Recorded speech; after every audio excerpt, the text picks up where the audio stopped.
নমস্কার, আমার রান্নাবান্না চ্যানেলে আপনাদের স্বাগত। আশা করি আপনারা সবাই ভালো আছেন। আজকের রেসিপি হচ্ছে পেঁপে আলু দিয়ে কারি আর ডিমের পোচকারি। এই দুটো রেসিপি আজকে আপনাদের শেয়ার করছি। এখানে পেঁপে কারির জন্য দুটো মিডিয়াম আলু কেটে রেখেছি, একটা গোটা পেঁপে, এখানে দুটো টমেটো, এখানে দুটো কাঁচা লঙ্কা, ফোড়নের জন্য ওখানে হাফ চামচ জিরে, হাফ চামচ রাঁধুনি, হাফ চামচ জিরে, এখানে বড়ি, এখানে মশলার জন্য হচ্ছে হাফ চামচ জিরে, হাফ চামচ হলুদ, হাফ চামচ ধনে, এখানে আদা বেটে রেখেছি, হাফ আদা কুচি, এখানে চিনি, এখানে নুন স্বাদ অনুযায়ী, এখানে ডিমের পোচকারির জন্য এখানে মিডিয়াম পেঁয়াজ কেটে রেখেছি, এখানে 4টে ডিম, এখানে দুটো টমেটো কেটে রেখেছি, এখানে আদা বেটে রেখেছি হাফ কুচি আদা, দুটো কাঁচা লঙ্কা, এখানে পরিমাণ মতো অল্প চিনি দিয়েছি স্বাদ অনুযায়ী ব্যালেন্স রাখার জন্য। এবার আমি দেখুন, এখানে গ্যাসে আমি কড়াটা বসিয়ে নিয়েছি পেঁপে কারির জন্য। এবার আমি কড়াইয়ে তেল দিয়ে দেব বড়ি ভাজার জন্য।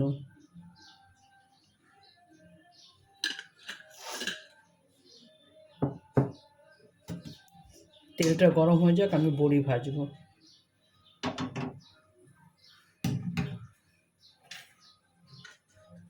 এবার আমি বড়িটা ভেজে নেব।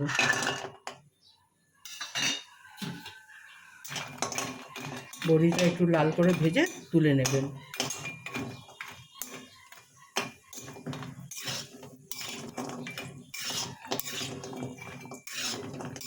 এইভাবে একবার পেঁপের কারি করে দেখবে, এটা রুটি, ভাত, পরোটা সবার সঙ্গে খেতে ভালো লাগে। এটা আপনি মাখা মাখাও করতে পারেন, ঝোল রাখতে পারেন, সেটা আপনার ইচ্ছে, আপনি যেভাবে এটা করবেন। কিন্তু এটা গা মাখা হলে বেশি ভালো লাগে খেতে। এটা আমি গুঁড়ো লঙ্কা ছাড়াই ব্যবহার করছি। আপনারা অনেকবার রান্না করেছেন গুঁড়ো লঙ্কা দিয়ে, একবার গুঁড়ো লঙ্কা ছাড়া এইভাবে রান্না করে দেখবেন, আপনাদের ভালো লাগবে। শরীরের পক্ষেও ভালো, খেতেও ভালো লাগবে।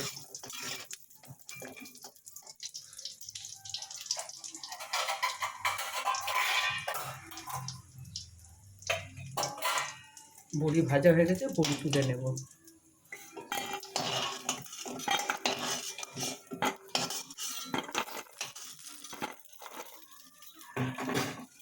এবার একটু কড়াইয়ে তেল দেব তরকারি বসাবার জন্য, বেশি তেল দেবেন না। এরপর আমি ফোড়নটা দিয়ে দেবো, যে ফোড়নটা রেখেছিলাম, কালো জিরে, জিরে আর রাঁধুনি, এই ফোড়নটা দিয়ে দিলাম।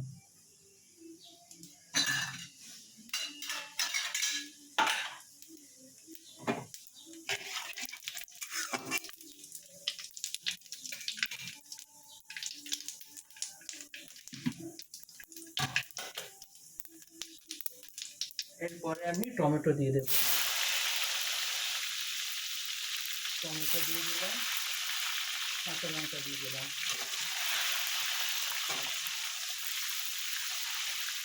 দিয়ে এটাকে একটু নাড়িয়ে নেবো। নাড়াবার পরে যে মশলাটা করে রেখেছিলাম, সেই মশলাটা, যেরকম জিরে গুঁড়ো, আদার গুঁড়ো, জিরে গুঁড়ো, ধনের গুঁড়ো, হলুদের গুঁড়ো, আদা বাটা, এটা দিয়ে দিলাম।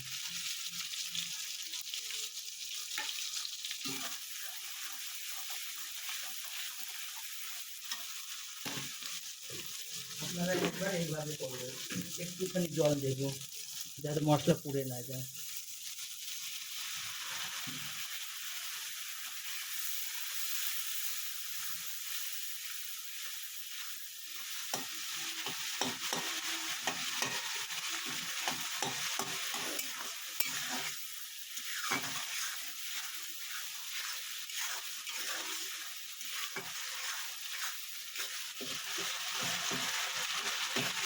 আপনারা আলু ভেজেও দিতে পারেন, আমি আলু ভেজে দিইনি।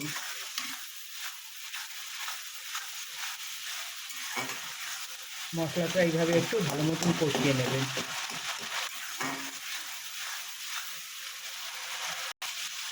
এবার একটু নুন দিয়ে দেবো। নুনটা দিয়েছিলাম, নুনটা কম হয়েছে। যে যার স্বাদ অনুযায়ী নুনটা দেবেন।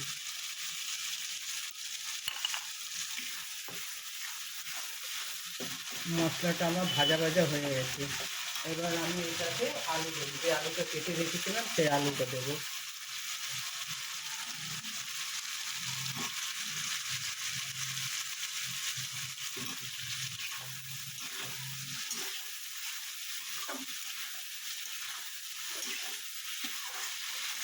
বেশ আলু দিয়ে ভালো করে একটু কষে নেবেন।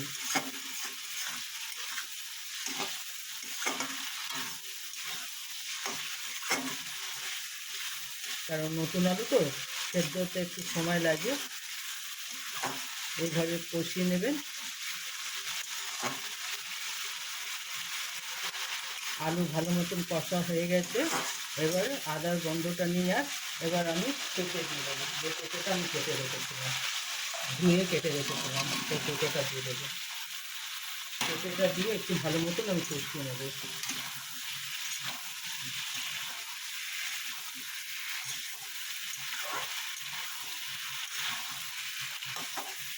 একবার এইভাবে করে দেখবেন।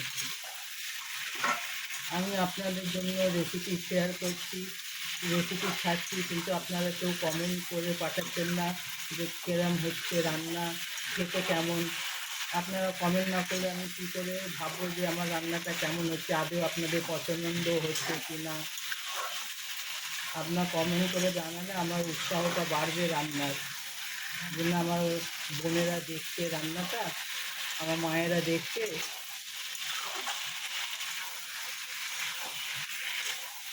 আপনারা অবশ্যই একটু কমেন্ট করে জানাবেন আমাকে কেমন হয়েছে রান্নাটা।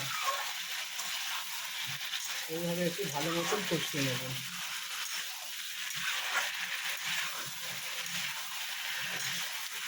যাতে পেঁপের কাঁচা গন্ধটা চলে যায়।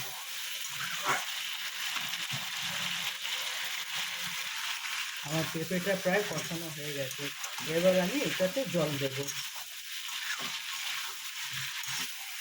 দেখবেন গা, পেঁপের গা থেকে তেল বেরিয়ে এসছে, তারপরে জল দেবেন, তার আগে জল দেবেন না।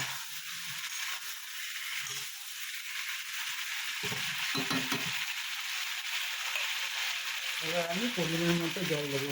আমি গরম জল দিচ্ছি, বেশি জল দেবো না, অল্প জল দেবো।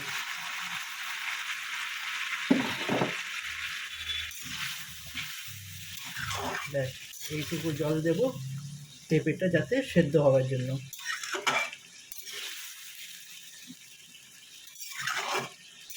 সেদ্ধ হয়ে যাবে, তারপরে নামাবার আগে আমি, আপনারা চাইলে গরম মশলা দিতে পারেন, ধনে পাতা দিতে পারেন, যেটা ইচ্ছে দিতে পারেন। আমি ধনে পাতা আর গরম মশলা দুটোই দেব।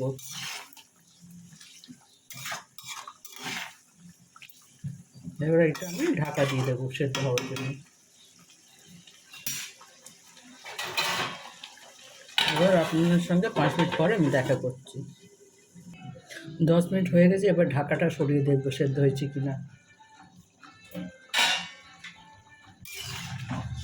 হ্যাঁ, পেঁপেটা সেদ্ধ হয়ে গেছে। এবার আমি এটাতে বড়ি দিয়ে দেবো। বড়ি দিয়ে একটু ভালো করে নাড়িয়ে নেব, একটু জলটা শুকিয়ে যাক, একটু জল আছে। এরপরে আমি এর উপরে ধনে পাতা ছড়িয়ে দেব। আপনারা চাইলে একটু ঘি, গরম মশলা দিতে পারেন। আমি একটু ধনে পাতাই দিলাম।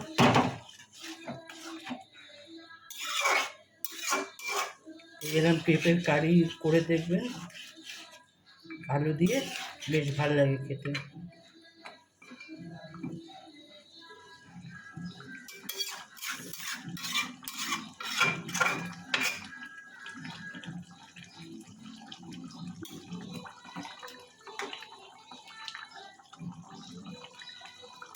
বড়িটা একটু সেদ্ধ হয়ে যাক, তারপরে আমি নামিয়ে নেব।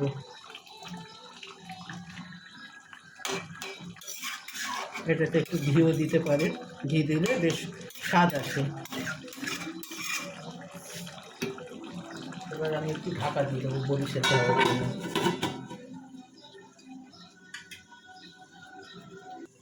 এবার ঢাকা খুলে দেখব সেদ্ধ হয়েছে কিনা বড়িটা।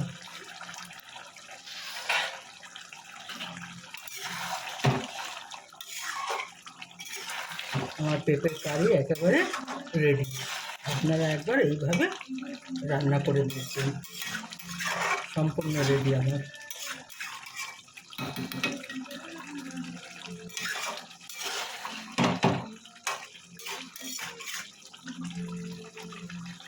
দেখুন আমার পেঁপের কারি একেবারে রেডি।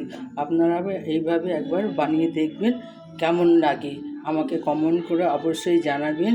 আমার চ্যানেলটা দেখার জন্য আপনাদের থ্যাংক ইউ। আপনারা এইভাবে আমার সঙ্গে থাকবেন, সাপোর্ট করবেন। অবশ্য কমেন্ট করে জানাবেন কেমন হয়েছে না হয়েছে। আমার চ্যানেলটা দেখার জন্য আপনাদের ধন্যবাদ। আমি পোচ কারি করার জন্য এখানে আমি কড়া গ্যাসে বসিয়ে নিয়েছি। এবার দেখুন আমি পোচ কারি কীভাবে করছি। কড়াটা গরম হয়ে গেছে, এবার আমি তেল দিয়ে দেব। খুব একটা তেল দেবেন না, অল্প তেল দেবেন। তেলটা গরম হোক।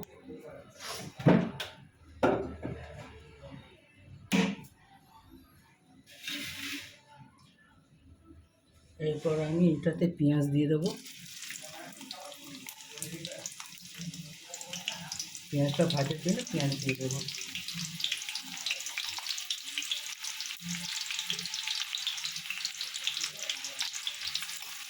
পেঁয়াজটা বেশি লাল করবো না, জাস্ট হালকা একটু সাঁতলে নেব।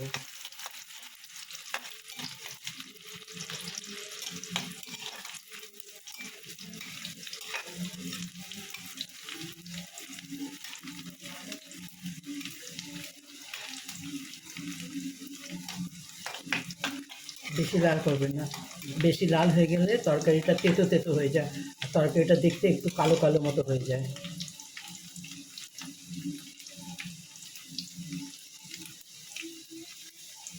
শুধু অল্প করে নেবেন।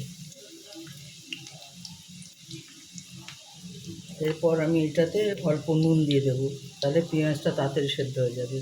যে যে স্বাদ অনুযায়ী নুন দেবেন।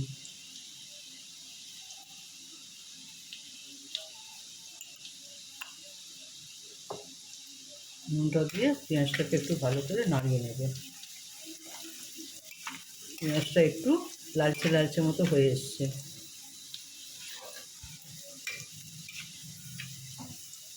এরপর আমি এটাতে টমেটো দিয়ে দেবো।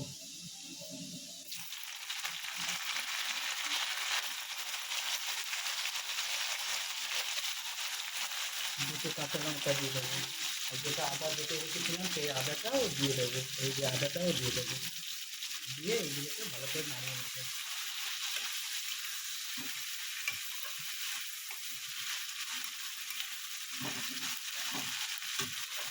টমেটো একটু সেদ্ধ হয়ে যাক, তারপর আমি এটাতে মশলা দেবো।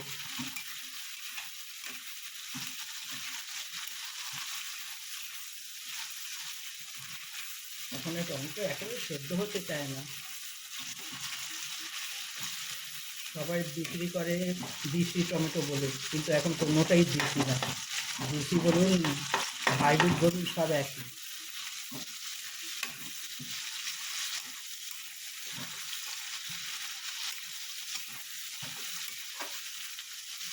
এরপর আমি এটাতে মশলা দেবো। এটাতে আমি 1/2 চামচ হলুদের গুঁড়ো দেবো, 1/2 চামচ জিরের গুঁড়ো, 1/2 চামচ ধনের গুঁড়ো।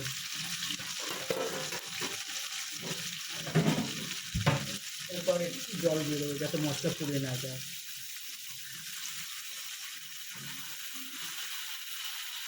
তারপরে অল্প চিনি দিয়ে দেবো। চিনিটা আপনারা দিতে পারেন বা স্কিপ করতে পারেন, সেটা আপনাদের ইচ্ছে। এবার এটাকে একটু ভালো করে নাড়িয়ে নেবেন। এইভাবে একটু ভালো করে কষে নেবেন।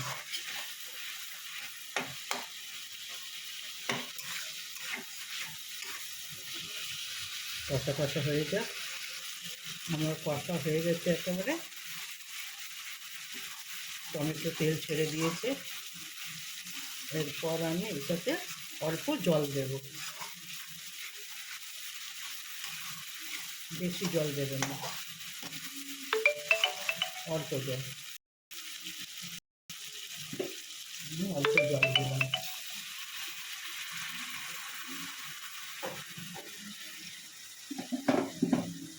জল দিয়ে একটুখানি নাড়িয়ে নেব।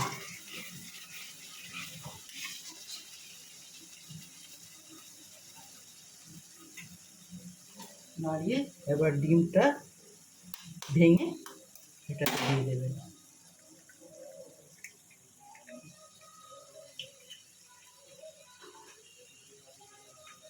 চারটে ডিম দিয়ে দেবো।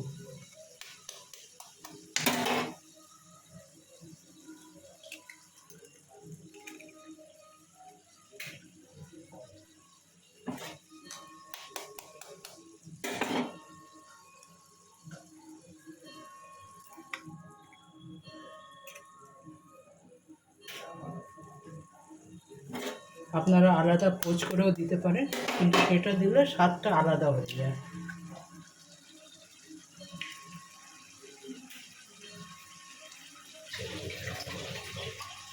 এরপরে আমি একটু ঢাকা দিয়ে দেবো 5 মিনিটের জন্য।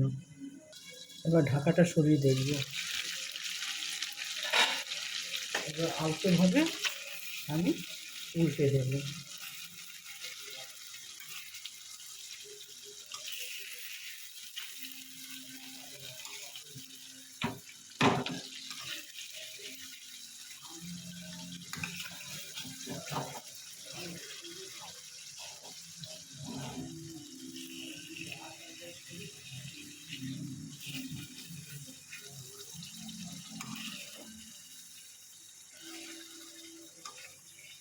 খুব আলতোভাবে, মানে ভেঙে যাবে।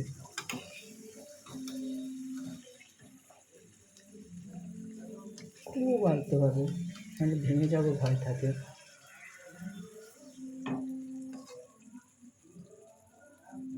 একবার এইভাবে করে দেখবেন, এটা খেতে খুব ভালো লাগে।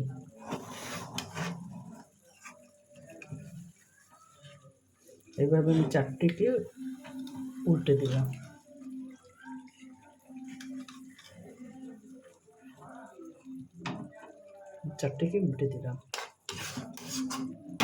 এটা রান্না করতে খুব বেশি আপনার 10 মিনিট সময় লাগে, তার বেশি লাগে না। আমার পোচ কারি একেবারে রেডি। এরপর আমি নামাবার আগে একটু গরম মশলা দিয়ে দেবো। ওপর থেকে একটু গরম মশলা দিয়ে দেবো।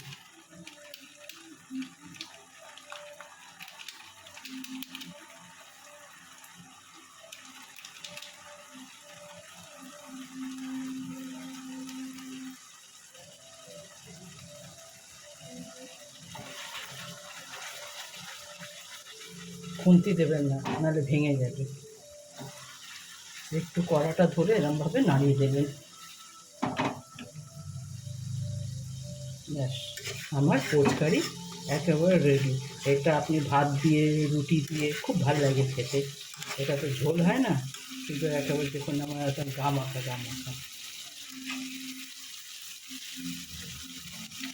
এটা একদম তেলের উপরে এরকম থাকে।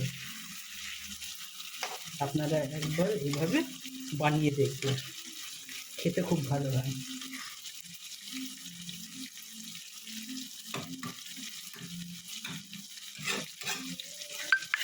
এটা খুব একটা সময়ও লাগে না। আমার পোচ কারি রেডি।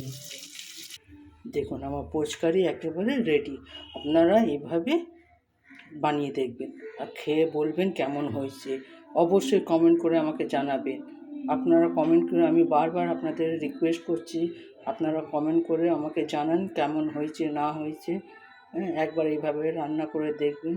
আমার চ্যানেলটা দেখার জন্য আপনাদের ধন্যবাদ। আপনারা এইভাবে আমার সঙ্গে থাকবেন, আমাকে সাপোর্ট করবেন। ঠিক আছে, ধন্যবাদ, থ্যাংক ইউ দেখার জন্য।